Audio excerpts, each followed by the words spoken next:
میرا جینا میرا مرنا الہی تیری خاطر ہو۔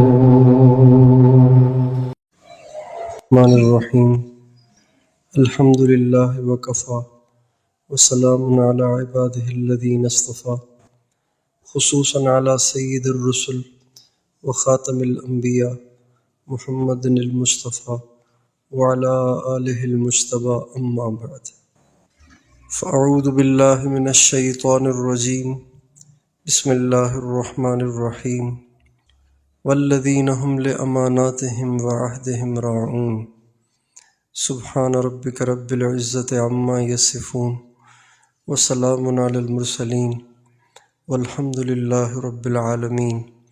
اللہم صلی علی سیدنا محمد وعلی آل سیدنا محمد وبارک وسلم۔ اللہ تعالیٰ کا شکر ہے کہ اللہ تعالیٰ نے ہمیں اسلام دیا، دین دیا، ہمیں مسلمان بنایا۔ دنیا میں بہت لوگ ایسے ہیں جو اسلام سے ناآشنا ہیں۔ ہمارے ہاں سندھ میں بہت بڑی تعداد ہے ہندوؤں کی، پھر ان کی بہت قسمیں ہیں۔ پنجاب میں بہت بڑی تعداد ہے سکھوں کی، عیسائیوں کی۔ کراچی میں یہودی بھی رہتے ہیں۔ یہ اللہ کا احسان ہے کہ اللہ نے ہمیں مسلمان بنایا ہے۔ مسلمان بننے میں ہمارا اپنا کوئی عمل دخل نہیں ہے، اللہ نے ہمیں بنایا ہے۔ کچھ لوگ ایسے ہوتے ہیں کہ جن کے ماں باپ تو غیر مسلم ہوتے ہیں، پھر کوئی ایسے اسباب بنتے ہیں، پھر وہ تحقیق کرتے ہیں اور اسلام کی باتیں انہیں سمجھ میں آتی ہیں، پھر وہ اسلام قبول کرتے ہیں۔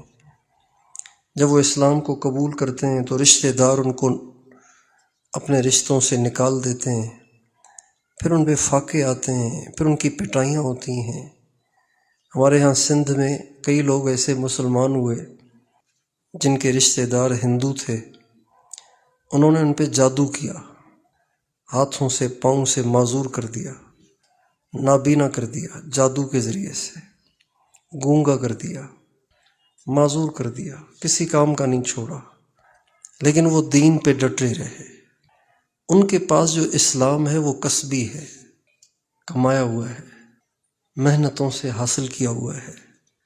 ہمارے پاس جو اسلام ہے وہ وراثت میں ملا ہے۔ وراثت کی چیز کی قدر نہیں ہوتی، جو چیز کمائی جائے اس کی قدر ہوتی ہے۔ باپ کماتا ہے اس کو قدر ہوتی ہے، اولاد کھاتی ہے اس کو قدر نہیں ہوتی۔ اللہ تعالیٰ نے ہمیں اسلام دیا ہے، مسلمان بنایا ہے، اس پہ روزانہ ہمیں اللہ تعالیٰ کا شکریہ ادا کرنا چاہیے۔ یا اللہ، آپ مجھے کسی ہندو کے گھر میں، یہودی کے گھر میں، کسی عیسائی کے گھر میں پیدا کر دیتے تو میں بھی آج یہودی ہوتا، عیسائی ہوتا، میں بھی آج پتہ نہیں کون سے مذہب پہ ہوتا۔ اللہ تعالیٰ کا اس پہ شکریہ ادا کرنا چاہیے۔ اور پھر اللہ تعالیٰ نے ہمیں دین کی نسبت دی ہے، علم کی نسبت دی ہے، مدرسے کی نسبت دی ہے۔ یہ بہت بڑی نسبت ہے۔ کل قیامت کے دن جو نسبت کام آئے گی، ان نسبتوں میں سے ایک نسبت ہے، علم کی نسبت بھی ہے۔ قیامت کے دن وزیر کو وزارت کام نہیں آئے گی، بادشاہ کو بادشاہت کام نہیں آئے گی، چیئرمین کو اس کا چیئرمین ہونا کام نہیں آئے گا، سیکریٹری کو اس کا سیکریٹری ہونا کام نہیں آئے گا، آئی جی کو اس کا آئی جی ہونا، ایس پی کو اس کا ایس پی ہونا، ڈی سی کو اس کا ڈی سی اور اے سی کو اس کا اے سی ہونا کام نہیں آئے گا، لیکن عالم کو عالم ہونا قیامت میں کام آئے گا، حافظ کو حافظ ہونا قیامت میں کام آئے گا، قاری کو قاری ہونا قیامت میں کام آئے گا، مؤذن کو مؤذن ہونا قیامت میں کام آئے گا، امام کو امام ہونا کام آئے گا۔ کتنا عرصہ کام آئے گا؟ بادشاہ صدر کو صدارت کام آتی ہے 5 سال، اس کے بعد پھر ختم۔ وزیر اعظم کو وزارت عظمیٰ کام آتی ہے 5 سال، پھر ختم، زیرو۔ لیکن امام کو امامت کتنے سال کام آئے گی؟ کھرب ہا کھرب سال، الا ما لا ینتہی، اس کی کوئی انتہائی نہیں۔ امامت کام آئے گی، مؤذنی کام آئے گی، قراءت قرآن کام آئے گا، تلاوت قرآن کام آئے گی، تعلیم قرآن کام آئے گا، تعلیم علوم دینیہ، یہ عمل کام آئے گا اللہ تعالیٰ اگر اس کو قبول کر لے تو۔ اس لیے سب سے پہلی چیز ہم علم والوں اور مدرسے والوں کے لیے جو چیز لازمی ہے، بمانند شرط کے ہے، وہ یہ ہے کہ ہم کبھی بھی دنیا کے عہدے داروں اور دنیا داروں کو رشک کی نگاہوں سے نہ دیکھیں، کبھی بھی۔ اگر آپ نے دیکھا تو آپ نے علم کی توہین کی، آپ نے دین کی توہین کی، آپ نے اس مبارک اور مقدس نسبت کی توہین کی۔ ایک باپ کے 2 بیٹے ہیں، ایک کوئٹہ میں بہت بڑی دکان کھول کے بیٹھا ہوا ہے، بہت پیسہ کماتا ہے، گاڑی بھی لے لی اس نے، اور ایک مدرسے میں پڑھ رہا ہے، ثالثہ میں، سادسہ میں، خامسہ میں، موقوف علیہ میں پڑھ رہا ہے۔ بیچارے کو باپ پیسے دیتا ہے تو بیچارہ تھوڑا سا گزارا کر لیتا ہے، لیکن نہ اس کے پاس موٹر سائیکل ہے، اس کے پاس تو گاڑی بھی ہے، اس کے پاس موٹر سائیکل بھی نہیں ہے۔ لیکن یہ جو سادسہ، ثالثہ، خامسہ کا طالب علم ہے، اگر یہ اس کروڑوں کمانے والے دکاندار بھائی، بزنس مین بھائی کو رشک کی نگاہوں سے دیکھ رہا ہے نا کہ یار ابا نے مجھے کہاں ڈال دیا، مجھے بھی وہاں ڈال دیتا تو میں بھی آج بزنس مین ہوتا، اگر اس نے اس کو رشک کی نگاہ سے دیکھا تو اس نے علم کی توہین کر دی، کلام اللہ کی توہین کر دی، علم الہی کی توہین کر دی، یہ بے ادب ہے۔ اس کا علم اس کو قیامت میں کام نہیں آئے گا، اس کا علم اس کو قیامت میں کام نہیں آئے گا۔ اس کا علم اس کو قیامت میں کام آئے گا جس کے اندر میں اس علم کی قیمت ہوگی۔ ہمارا علم دنیا کے تمام علوم سے زیادہ قیمتی ہے۔ جس سائنسدان نے ایٹم بم بنایا، جس سائنسدان نے میزائل بنایا، جس سائنسدان نے موبائل بنایا، جس سائنسدان نے یہ انٹرنیٹ سسٹم بنایا، اگر اس کے پاس ایمان نہیں ہے اس کو کیا ملے گا؟ بتائیے کیا ملے گا بھائی؟ کچھ بھی نہیں ملے گا اس کو۔ اس لیے کہ دنیا میں اگر کسی کو کچھ ملتا ہے تو وہ ہمیشہ کے لیے تھوڑی ملتا ہے، تو عارضی وقتی ملتا ہے۔ اگر ایک آدمی جہاز میں سفر کرتا ہے، اس کو سیٹ ملتی ہے، اب اس کو فخر کرنے کی ضرورت ہے کہ یہ سیٹ میری ہے، یہ سیٹ میری ہے، اکڑنے کی ضرورت ہے؟ بے وقوف آدمی، 1.5 گھنٹے کا سفر ہے، 1.5 گھنٹے کے بعد تمہیں یہاں کی ایئر ہوسٹس کان سے پکڑ کے اتار دے گی، یہ سیٹ تو تمہاری ہے ہی نہیں، اب 1.5 گھنٹے کے لیے تمہیں بٹھایا، تم خام خواہ اکڑ رہے ہو۔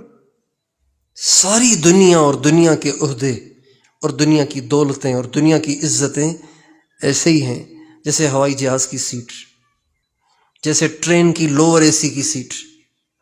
لوور اے سی والا کہے میں لوور اے سی میں سفر کر رہا ہوں، وہ دیکھو اکانومی میں بیٹھا ہوا ہے، اس کو دیکھو پسینہ نکل رہا ہے، یہاں سردی لگ رہی ہے، اس پہ اکڑنے کی ضرورت نہیں۔ کوئٹہ آئے گا تو یہ بھی اتر جائے گا، وہ بھی اتر جائے گا، پھر دونوں کو پسینہ بہے گا۔ دنیا افتخار کی چیز نہیں ہے، امتحان کی چیز ہے۔ دنیا وجہ افتخار نہیں، دنیا وجہ امتحان ہے، یہ آزمائش ہے۔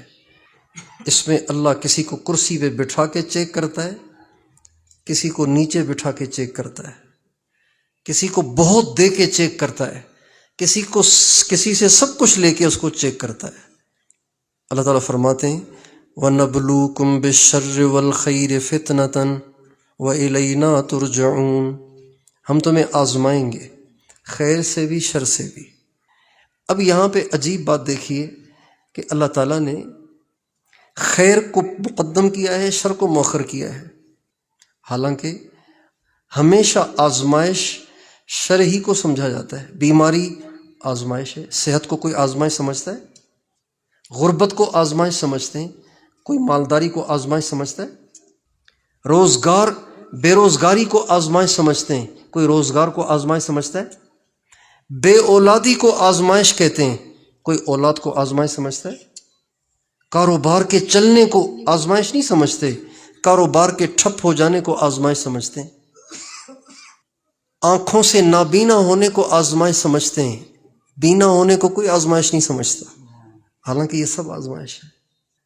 اور جو خیر کی آزمائش ہے وہ بڑی آزمائش ہے، اور جو شر کی آزمائش ہے وہ چھوٹی آزمائش ہے، اس لیے کہ خیر کے حالات میں اللہ کم یاد آتے ہیں، شر کے حالات میں اللہ زیادہ یاد آتے ہیں۔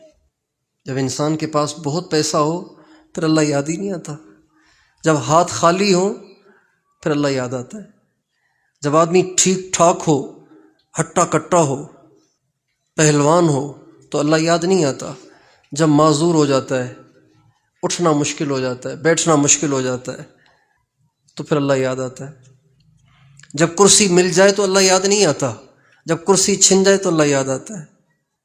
یہ آزمائش ہے، سب آزمائش ہے۔ یہ چیزیں افتخار کا باعث نہیں ہیں، افتخار کا باعث وہ ہے جو آپ کو حاصل ہے۔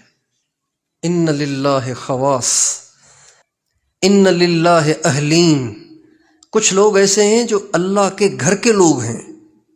ہمارے نبی فرماتے ہیں ان للہ اہلین، کچھ لوگ اللہ کے گھر کے لوگ ہیں، ایک ہے حضور کا اہل بیت، ایک ہے اللہ کا اہل بیت۔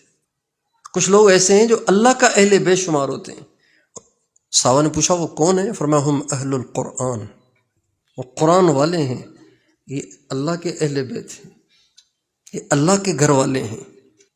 اور آپ کا ارشاد ہے خیرکم من تعلم القرآن وعلمہ، خیر اس میں تفضیل کا صیغہ ہے، اصل میں اخیر تھا۔ تم میں سب سے زیادہ بہتر، سب سے اچھا، سب سے زیادہ پسندیدہ اللہ کے ہاں وہ ہے جو قرآن سیکھتا ہے، سکھاتا ہے۔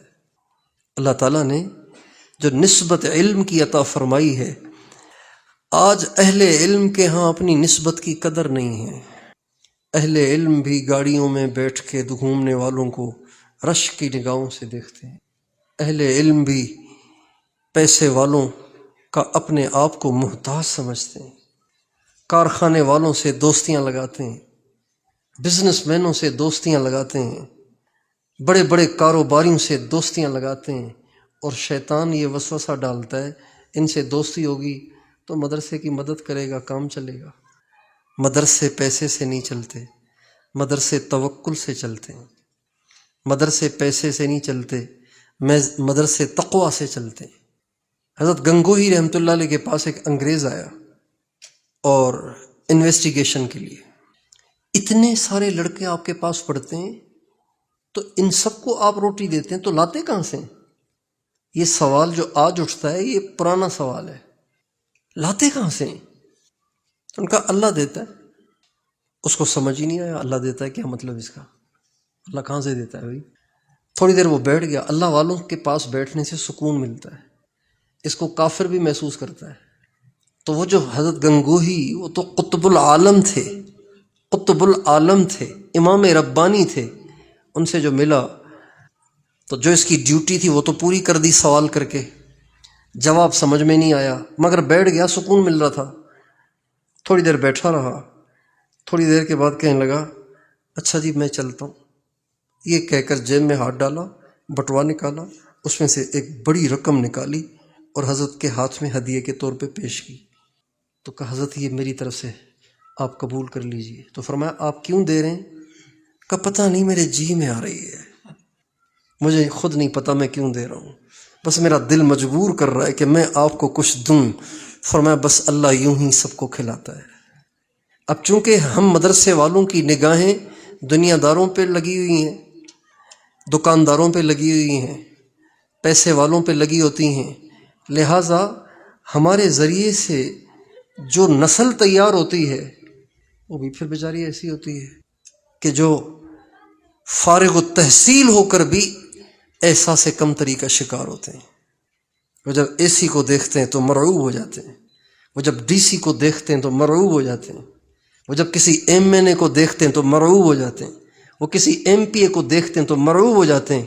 ہمارے بڑے ان ایم پیوں ایم این او سے مرعوب نہیں ہوتے تھے، ہمارے بڑے بادشاہوں کے سامنے بھی ایسے بات کرتے تھے جیسے اگلا غلام ہو یہ بادشاہ ہو۔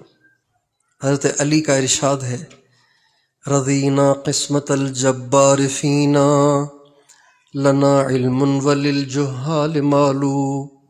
یا اللہ ہم تیری تقسیم پہ خوش ہیں، بہت راضی ہیں کہ تو نے ہمیں علم دیا، ان کو مال دیا۔ بہت اچھی چیز ہمیں ملی ہے اور گھٹیا چیز ان کو ملی ہے، ہم اس پہ راضی ہیں۔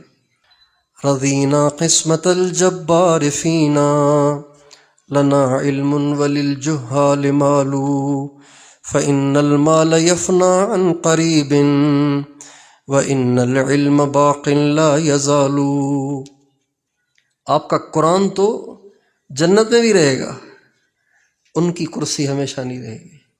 کبھی کبھی خیال آتا ہے کہ قیامت میں عجیب ہی نظام ہوگا، یعنی جن کو لوگ آج کل دیکھ کے مرعوب ہو جاتے ہیں ان کے گلوں میں رسیاں ہوں گی، اور جن کو لوگ آج گھٹیا سمجھتے ہیں یہ بیچارے مسجد کے ملا، وہ نور کے ممبروں پہ بیٹھے ہوں گے، مشک کے ٹیلوں پہ ٹہل رہے ہوں گے اور عزت کے جوڑے پہنے ہوئے ہوں گے۔ عجیب نظام ہوگا نا، بالکل برعکس ہوگا۔ اس دن لوگوں کی آنکھ کھلے گی کہ کون جیتا کون ہارا۔ قرآن مجید میں قیامت کے دن کو یوم التغابن بھی کہا گیا ہے، یوم التغابن، ہار جیت کا دن۔ کوئی ہارے گا کوئی جیتے گا، ایمان اور تقوی والے جیتیں گے اور بے ایمان اور بے تقوی والے یہ ہار جائیں گے، چاہے ان کے پاس کچھ بھی ہو۔ اس لیے سب سے پہلی چیز، کبھی کسی دنیا دار سے مرعوب نہ ہو، کبھی کسی دنیا دار کو رشک کی نگاہ سے نہ دیکھیں، کبھی کسی دنیا دار میں طمع نہ رکھیں۔ کبھی بھی پتھر باندھ لیں پیٹ پہ لیکن کسی دنیا دار سے طمع نہ رکھیں۔ پتھر باندھ لیں، آپ کے حضور نے باندھا ہے ہم بھی باندھ لیں گے، ہمارے حضور نے 2 پتھر باندھے ہیں ہم بھی باندھ لیں گے، کیا بات ہے۔ ہمارے نبی کا ارشاد ہے، جو آدمی 3 دن کا فاقہ برداشت کرے گا اور اس کو چھپائے گا، مخلوق میں سے کسی کے سامنے اپنی ضرورت کا اظہار نہیں کرے گا، اللہ تعالیٰ اس کے لیے 1 سال کی بابرکت روزی کا انتظام کر دیں گے۔ 3 دن کا فاقہ، اس کو چھپانا، 1 سال کا انتظام۔ اللہ تعالیٰ متوکلین کے کام خود کرتے ہیں، تقوی والوں کے کام خود کرتے ہیں۔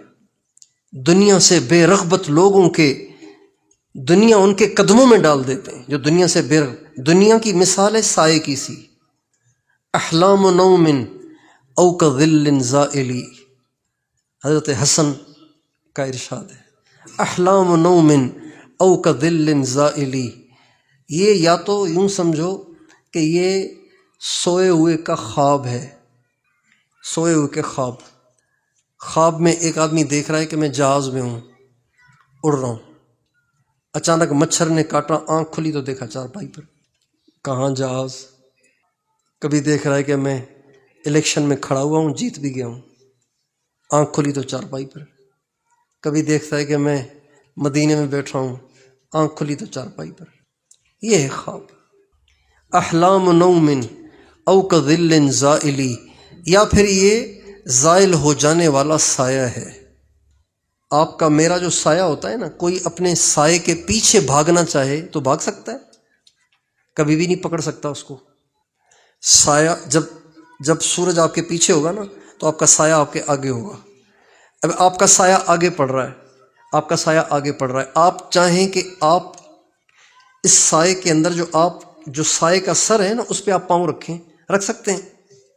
یہ جو سایہ ہے نا آپ کا جو سایہ ہے جس میں سر کا بھی نشان ہے، آپ اپنا پاؤں اس سر والی جگہ پہ رکھ سکتے ہیں۔ آپ پاؤں جہاں ابھی سر ہے وہاں پاؤں رکھیں گے، سر آگے نکل جائے گا، وہاں رکھیں گے سر آگے نکل جائے گا، او کذل زائلی، دنیا کے پیچھے نہ پڑو، اس کے پیچھے پڑو گے یہ تمہیں ہاتھ نہیں آئے گی۔ تو اس کو تابع کرنے کا طریقہ کیا ہے؟ اس کو تابع کرنے کا طریقہ یہ ہے کہ دل سے اس کی خواہش نکال دے۔ بعض عامل جو ہوتے ہیں نا، عملیات کرتے ہیں، وہ کہتے ہیں ہمارے پاس عمل تسخیر ہے، عمل تسخیر ہے، ہم لوگوں کے دل مسخر کر دیتے ہیں، ہم دنیا کو مسخر کر دیتے ہیں، وہ اس کو عمل تسخیر کہتے ہیں۔ مگر وہ عمل تسخیر نہیں کہہ سکتے، اس کو سحر کہہ سکتے ہیں، اس کو تصرف کہہ سکتے ہیں، اس کو عمل تسخیر نہیں کہہ سکتے۔ عمل تسخیر کیا ہے؟ عمل تسخیر یہ ہے کہ دنیا کو دل سے نکال دیں۔ دیکھیں دنیا کیسے پیچھے پیچھے آتی ہے، یہ عمل تسخیر ہے۔ زہد، یہ عمل تسخیر ہے۔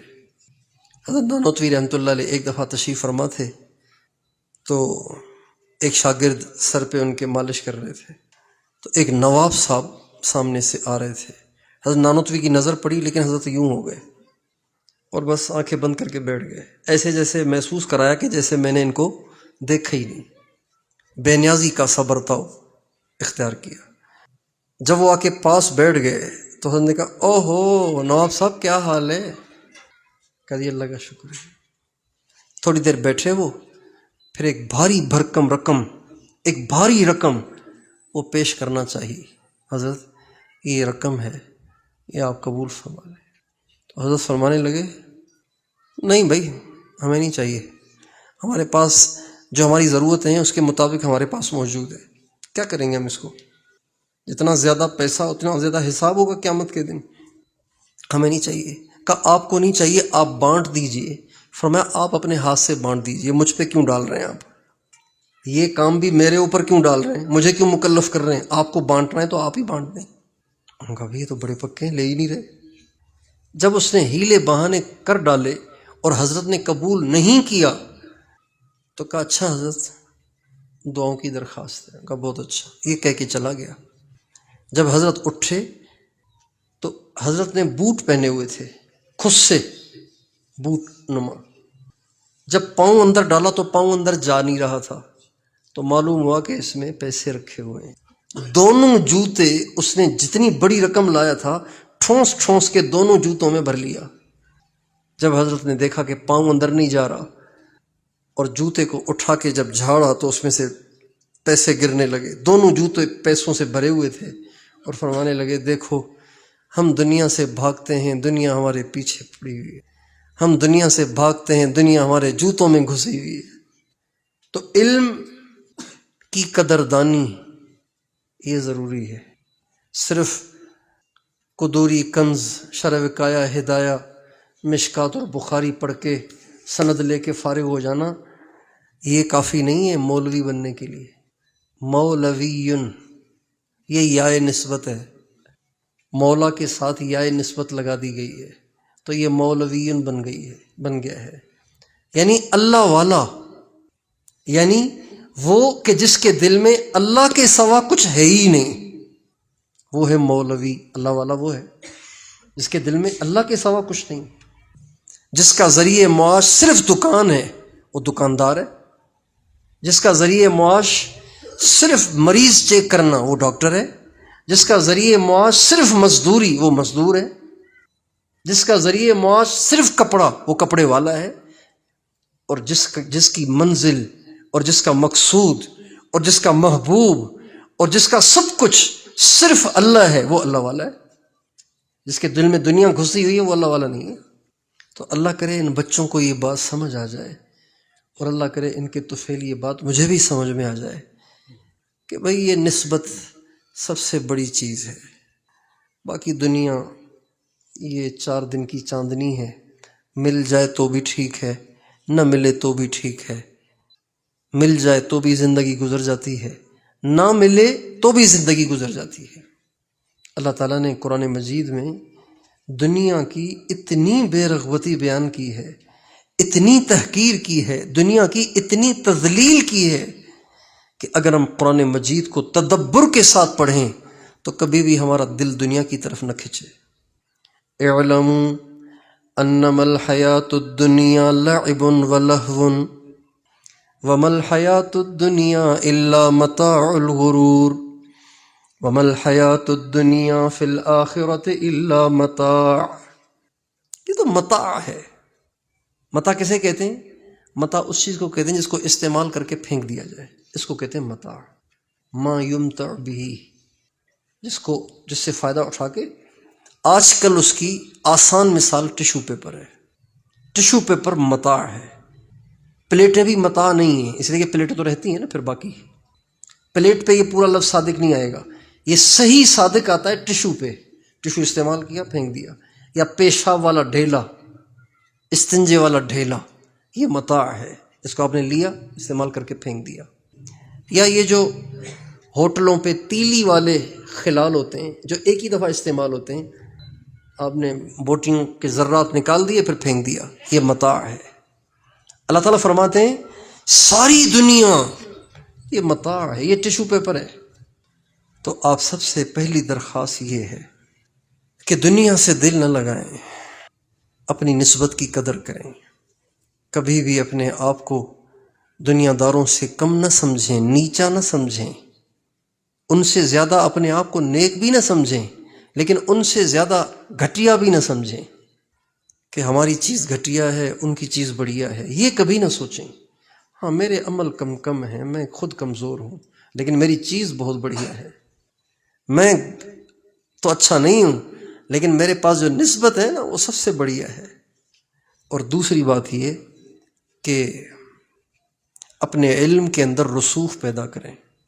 آج ہمارے مدرسوں کا علم سرسری ہو گیا ہے، طالب علم کے سامنے صرف اور صرف یہ ہوتا ہے کہ جب میری پڑھنے کی باری ہو تو مجھے عبارت پڑھنا آ جائے، ترجمہ کرنا آ جائے، اور صرف یہ ہوتا ہے کہ امتحان میں پاس ہو جاؤں، نکل جاؤں اولا سے بھی، ثانیہ سے بھی، ثالثہ سے بھی، رابعہ سے بھی، خامسہ سے بھی۔ بہت پریشان نظر آتے ہیں وہ طلباء جن کا وفاق کا امتحان ہوتا ہے۔ اس سال وفاق کا امتحان ہے، بھائی کچھ کر لو بھائی۔ فن اور علم کے اندر مہارت پیدا کرنے کا نہ مزاج رہا نہ شوق رہا، جبکہ ان مدارس کو قائم کرنے کا جو اصل مقصد تھا وہ دو چیزیں تھیں۔ ایک اللہ پہ مر مٹنے والا مجمع تیار کرنا، اور ایسا مجمع تیار کرنا جو دنیا میں ہر اٹھنے والے فتنے کا ادراک کرے اور اس کا رد کرے اور دنیا کو اس سے بچائے۔ اب یہ تو علم راسخ کے بغیر ہو ہی نہیں سکتا۔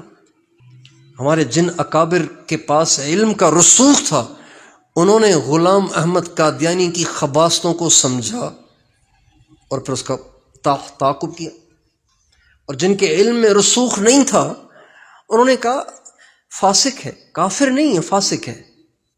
لیکن جن کے علم میں رسوخ تھا وہ سمجھ گئے تھے یہ نبوت کا دعوے دار ہے، چنانچہ انہوں نے کفر کا فتویٰ دیا اور اس کا تعاقب کیا، اور بعد میں ساری دنیا نے جانا کہ بے شک وہ مرتد تھا، وہ خبیث مدعی نبوت تھا، اور ہم اس کو نہ سمجھ سکے۔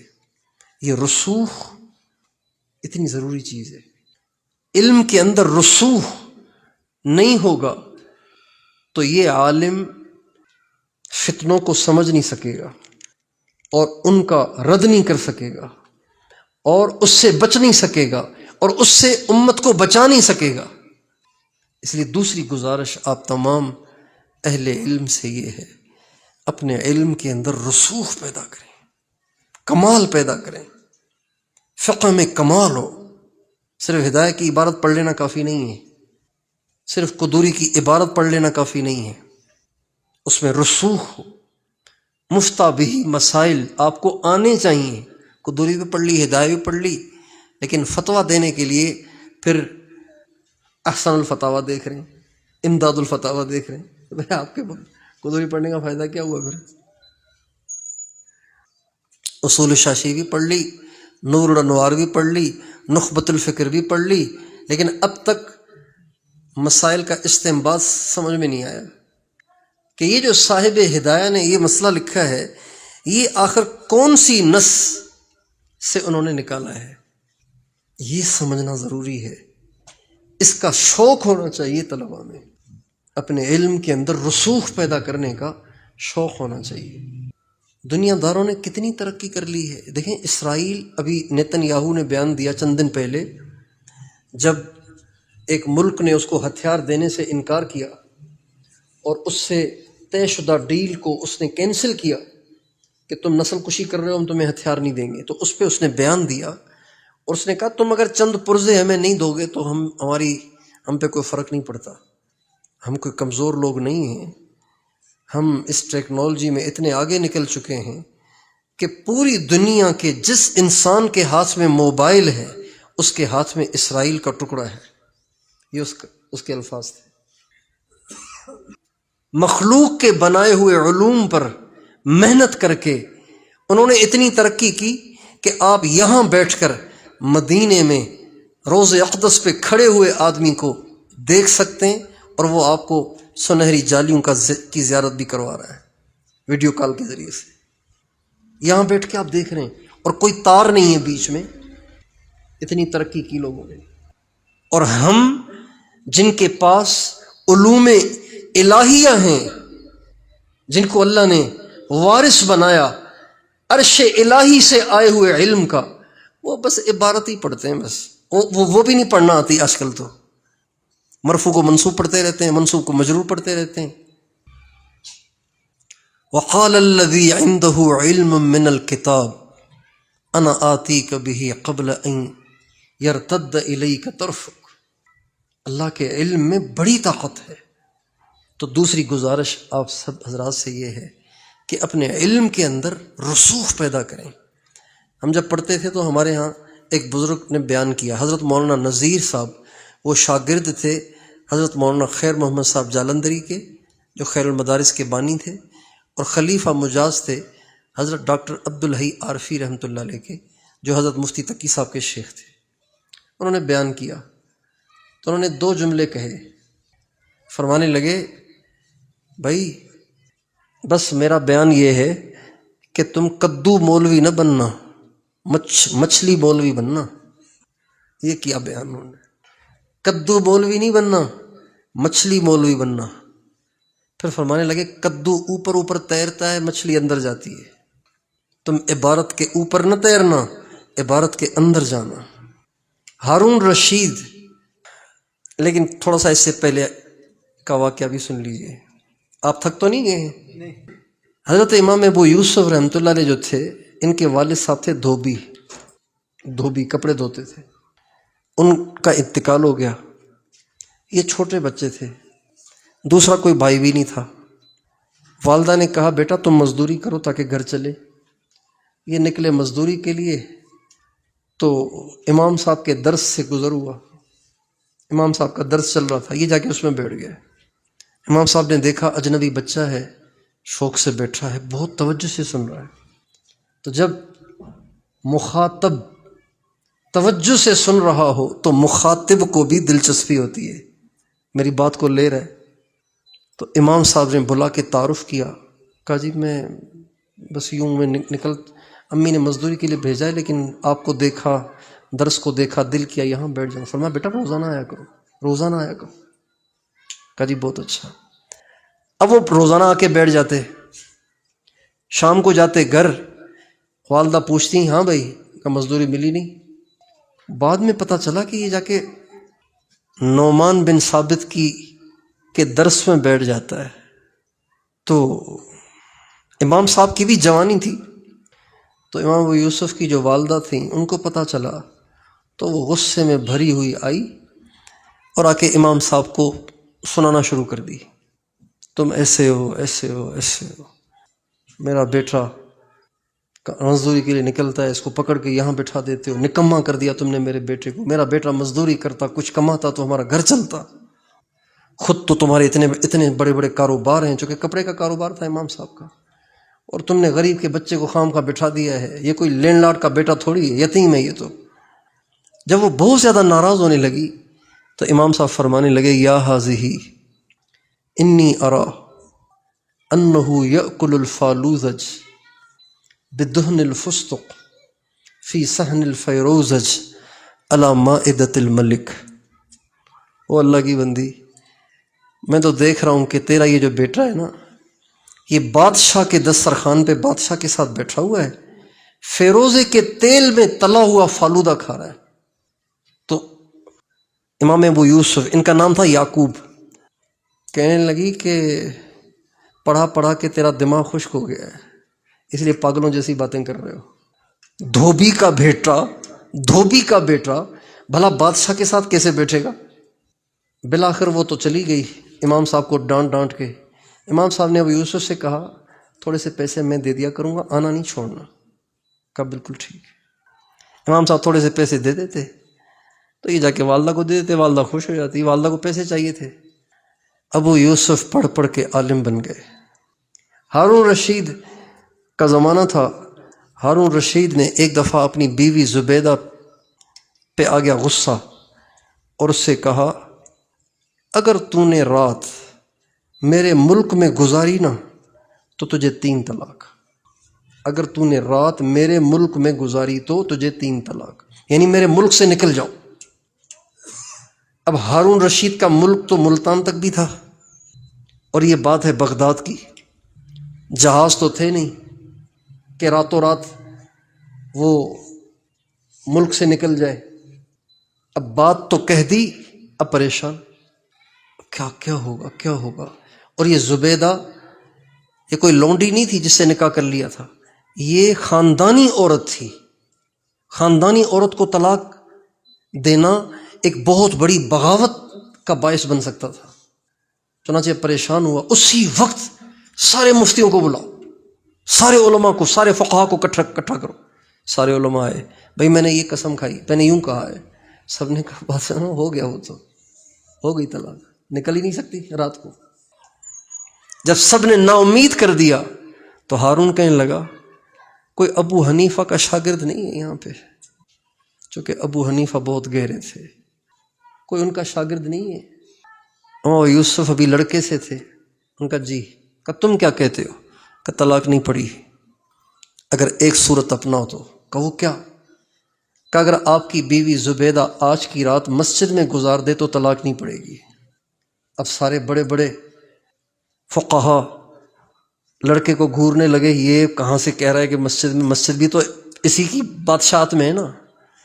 تو امام صاحب فرمانے لگے وَأَنَّ الْمَسَاجِدَ لِلَّهِ، یہ آیت تو ہم سبھی پڑھتے ہیں۔ ہارون رشید ان کے اس علمی نقطے سے اتنا خوش ہوا کہ ان کو قاضی القضات بنا دیا۔ یہ قاضی القضات تاریخ اسلامی کے سب سے پہلے قاضی القضات یہ ہیں۔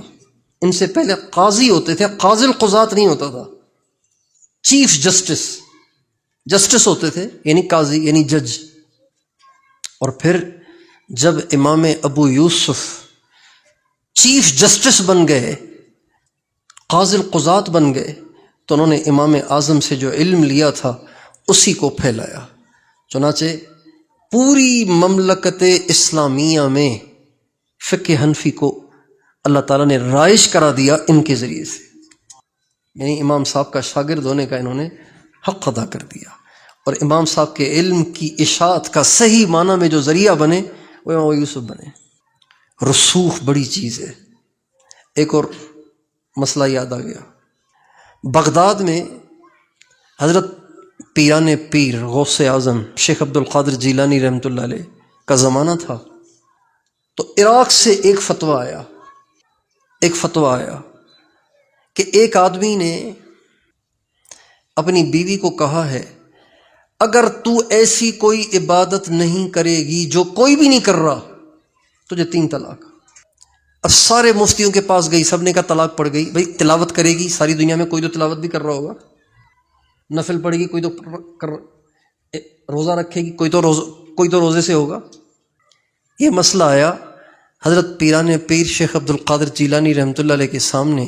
جو ہی مسئلہ سامنے آیا تو بغیر سوچے سمجھے فرمانے لگے اس کے لیے مطاف کو خالی کرا دیا جائے اور صرف اکیلی یہ طواف کرے۔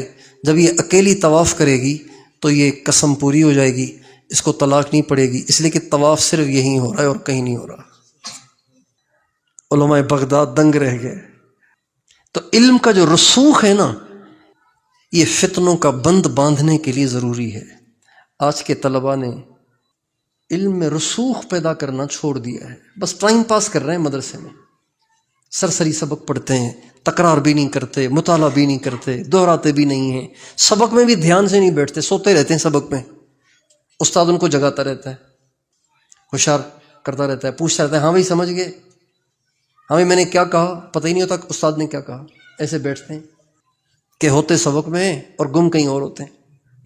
اس لیے بھائیو، دوسری درخواست آپ سے یہ ہے کہ اپنے علم کے اندر رسوخ پیدا کریں، کمال پیدا کریں، اور تیسری چیز یہ ہے کہ اپنے اندر تقوی پیدا کریں، یعنی کسی گناہ کا ارتکاب نہ کریں، اور کبھی غلطی سے ہو جائے تو فوراً رو دھو کر سچی توبہ کر لیا کریں۔ یہ تین چیزیں اگر آج کا طالب علم اور آج کا عالم اپنے اندر پیدا کر لے تو وہ بھی مولانا قاسم بن سکتا ہے، وہ بھی مولانا رشید احمد بن سکتا ہے، وہ بھی مولانا اشرف علی بن سکتا ہے، وہ بھی مولانا حسین احمد بن سکتا ہے، وہ بھی مولانا احمد علی بن سکتا ہے، وہ بھی مولانا عبید اللہ سندھی بن سکتا ہے، وہ بھی مولانا محمود حسن بن سکتا ہے۔ اور ان تینوں چیزوں کے حصول میں سب سے زیادہ جو چیز معاون ہے نا، وہ ہے اہل اللہ کی صحبت۔ اس کا بڑا دخل ہے اس میں، اہل اللہ کی صحبت کا بڑا دخل ہے اس میں۔ اہل اللہ کی صحبت سے آپ کے اندر دنیا سے بے رغبتی پیدا ہوگی، علم کی قدر آئے گی۔